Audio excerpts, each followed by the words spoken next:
Last week, we told you Democratic donors on Wall Street were preparing to sit out the 2020 election or back President Trump if Senator Elizabeth Warren wins the party's nomination. Recent polls are fueling their concerns. Senator Warren's status as a frontrunner is strengthening. Like President Obama's 2008 primary run against Hillary Clinton, Senator Warren is taking on an establishment candidate with Joe Biden. But just how anti-establishment is she really? Here to weigh in with his thoughts on Warren's campaign, how she's doing in the polls, and her platforms is journalist Zaid Jilani. Welcome back, sir. Great to see you. It's great to be here. So maybe you can weigh in on a debate Sagar and I were having. Well, we basically agreed with each other, but we feel that Sanders' team should not hesitate to make clear the distinctions with Warren and should be more direct about it, which is something that you seem to have picked up on in the tweets that we've been looking at. Yeah, so it's interesting. They're actually in a contest. It's actually somewhat of a zero-sum game in that only one of them can win.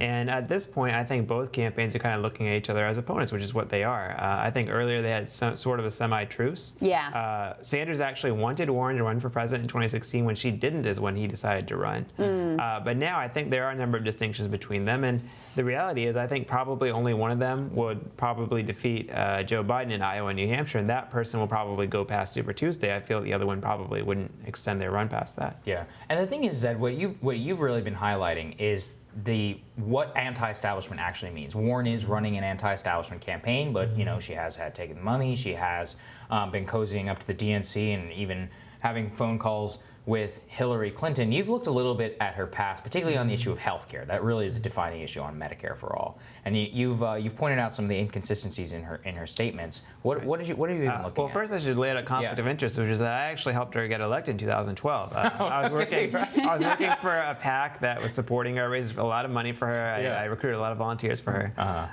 But something that I noticed about her in that run is that she actually opposed single-payer Medicare for all health care during that run. Bernie Sanders has been advocating for 40 years. But in 2017, she actually came out and co-sponsored this bill. A lot of people saw this, maybe this is a change. She moved to the left a little bit on the issue. But she said a number of different things this year. She's floated, for instance, letting people buy into Medicaid. Medicaid is not a single-payer system. It's actually managed by private insurance companies in most of the country. It's co-managed by states and the federal government. She's talked about maybe lowering the Medicare age some. These ideas may have some merit, but it's very different than saying you're basically going to replace private insurance with a public insurance program, which is what single-payer Medicare for all is.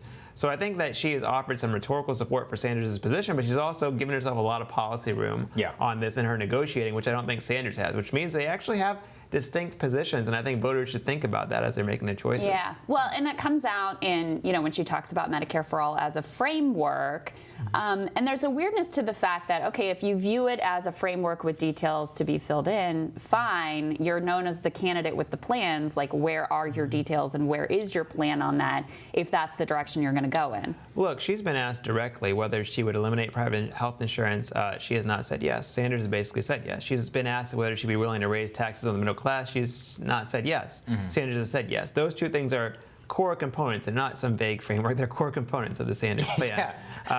The question is if during a Democratic primary where she's getting basically a free pass from the news media, basically a free pass from her opponents, if she can't say those things now, would she be able to commit to those things when she's facing $1 billion in attack ads from the Republican Party, from pharmaceuticals, hospitals, doctors, insurance companies? Unlikely. I mean, this to me signals that she may not be as committed on this particular issue. She generally hasn't talked very much about universal health care throughout her career. I think she's more focused on the consumer finance side, the workplace democracy side. I don't think that her heart's that much into this issue. And I think the fact that she's the only top-tier candidate who has not produced her own plan, Joe Biden has produced a plan, Pete's produced a plan, Kamala, Sanders, I think that does speak to something about her interest. That's a good point. And listen, I think we should be clear. We're only doing what journalists and the media are supposed to do, which is scrutinizing people's statements on the single platform, the single most important issue for Democratic voters in this campaign. And that is the way I'm looking at this. But the other reason I wanted to have you on was to talk about foreign policy differences. You had a tweet thread in the past talking about some inconsistencies, or at least really just the lack of relative record that she's had on foreign policy in contrast with the Bernie Sanders. How have you looked at that? So something all the viewers should know is that the president basically doesn't decide domestic policy. Congress does. They certainly set the direction. They negotiate with Congress, but they don't set the policy. But they do basically set the foreign policy. I mean, every morning the president wakes up, gets a threat briefing, makes all these decisions about troop movements, drones, calls with foreign leaders, trade agreements, so on and so forth. And in that area, Warren just doesn't have much of a record, which is really odd considering probably most of her job will be foreign policy. But the little record that she does have is basically in line with Democratic establishment. She very rarely protested any foreign policy action of President Obama, even though she protested a lot of his actions on economic policy or on Treasury policy. She supported the nomination of John Brennan to the CIA. This is the man that sold President Obama on targeted killings with drones. Bernie Sanders opposed John Brennan's nomination to the CIA. This was right after Rand Paul's drone filibuster. There's been a number of sort of signs, including her foreign policy staffing. Right now is basically a deputy chief of staff of Ash Carter. Sasha Baker is her foreign policy advisor, right?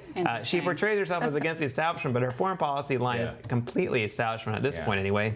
Whereas I think Sanders has brought in people like Matt Duss, who actually I worked with at the Center for American Progress.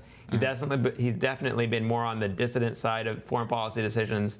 And I think that, if Warren is signing up to be commander-in-chief, she needs to think seriously about this topic and also lay out her sort of worldview. I mean, she made a foreign policy speech. The foreign policy speech was titled "A Foreign Policy for All Americans." It's kind of like saying an immigration policy for all South Dakotans. I mean, that's not. She primarily talked about trade policy, which is an important issue, but again, it's mostly a domestic constituency issue. She's not thinking seriously about the world, and normally when a politician doesn't think seriously about an area, they just default to whoever's out there, who I think would be largely Clinton and Obama folks. I think that's fair to say. I mean, it's also funny just looking at the media treatment, because back in 2016, one of the consistent knocks on Sanders was that he was not talking about foreign policy enough, that he didn't have enough of a sort of fully fleshed out foreign policy view. This time around, he really has been actually a leader in that arena of offering a different version of foreign policy than what the establishment has provided over the years. And yet, that critique that was leveled against him in 2016 seems to be absent from Warren or some of the other top candidates who have not really articulated what their vision or view would be. Well, the critiques are often situated around who they're running against. So Sanders was running against a former Secretary of State, obviously someone who is well established in her foreign policy views, and I think that's why that critique was offered. I think because of the field. But Biden is very well known for his foreign policy views. Right. Well, that's the interesting thing is that even Biden has not leaned on this either in terms of contrasting. Stand on, right? I mean, right. Contrasting. Yeah, exactly. The record is an issue, and that also brings me back to the point that when we had the Podesta emails, the hacked and leaked to WikiLeaks. You saw that Warren was actually advising Clinton on a number of issues, but she never touched foreign policy. The only issues she really seemed to be advising on were banking issues and consumer finance issues. It's another sign that Warren seems to be running a campaign for Secretary of the Treasury or head of the Council on Economic Advisors. I mean, she's put so little thought into what the State Department or the Pentagon could do. I mean, if you deploy the right people into those positions, they could block arms transfers to overseas, dictators. They could do all kinds of things just through executive action that Congress has basically no say over.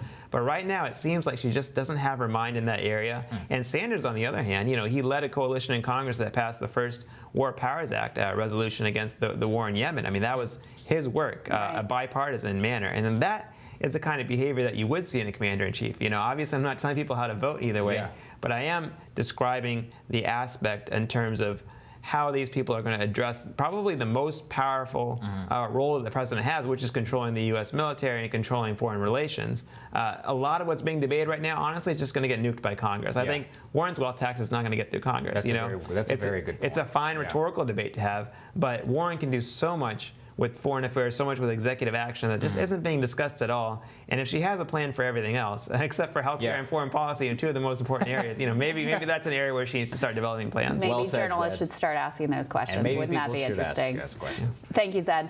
Great to have you. Excellent job, Zaid. Thank you. Next on Rising, as the fallout continues in the Middle East over the Saudi Arabian oil field strike. Congressman Tim Burchett tells us why he's hesitant to believe an agreement will be worked out with Iran and his argument against another war in the Middle East. Great conversation when Rising continues.